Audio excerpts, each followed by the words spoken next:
Thanks for being curious enough to take a look at the first section of my new teacher training video, 10 Ways to Boost Pupil Performance. The full video comes with a pack providing a series of activities which can be used as part of a CPD program. Enjoy this first section. See you later. Bye.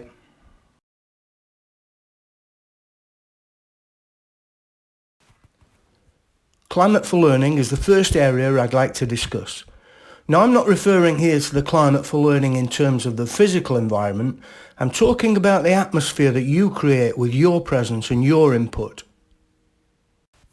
Let's imagine for a moment that there are 3 different types of teacher or teacher modes in the classroom and begin to consider the sort of climate for learning they each generate.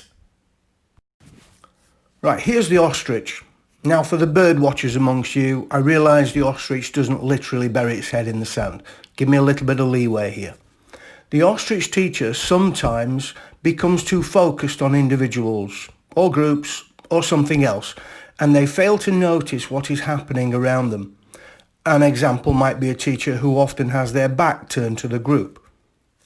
The teacher in ostrich mode is possibly aware of problems but hasn't got the confidence yet to tackle them and generally has little presence in the room. Now, most of us have slipped into that type from time to time, of course, but it's important that we recognise it when it happens and that we try to eliminate it as quickly as possible. When in magpie mode, teachers often appear to be hyper aware of everything happening in the room. They seem to be more concerned with catching students misbehaving than they are in praising good efforts. Magpie types tend to give a constant stream of verbal instructions, and this can be very irritating for pupils.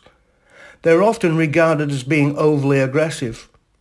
Once again, most of us will experience slipping into this mode occasionally. When it happens, try to use praising comments as much as possible and look for the positives as much as you feel able.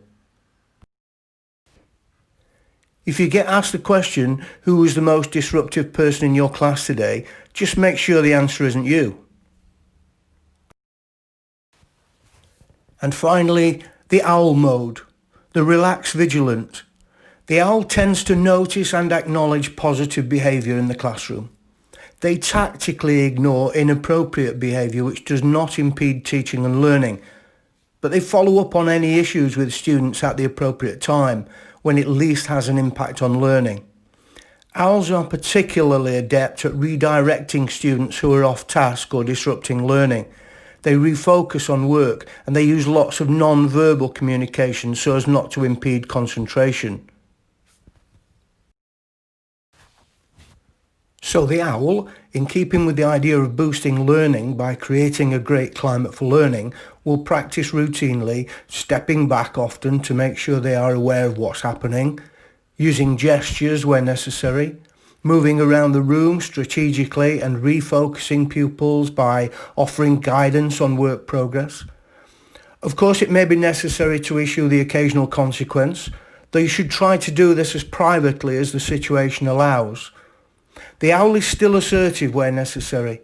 They're simply aware that by slipping into aggressive magpie mode, they would impact negatively on the climate for learning. It's counterproductive to get yourself into standoff situations, so remember to always give time for change. In other words, after you've issued a directive, step away. Give the pupil time to respond and then revisit to ensure your instructions are being carried out. If not, then follow your school's policy of issuing consequences appropriately. And to close this section, here is the final slide to remind you to be an owl where possible. Hey, thanks for watching. For details of how to access the full video, which is 33 minutes long, please visit my website www.effectiveteacher.co.uk or email me contact@effectiveteacher.co.uk. Look forward to hearing from you. Take care. Bye now.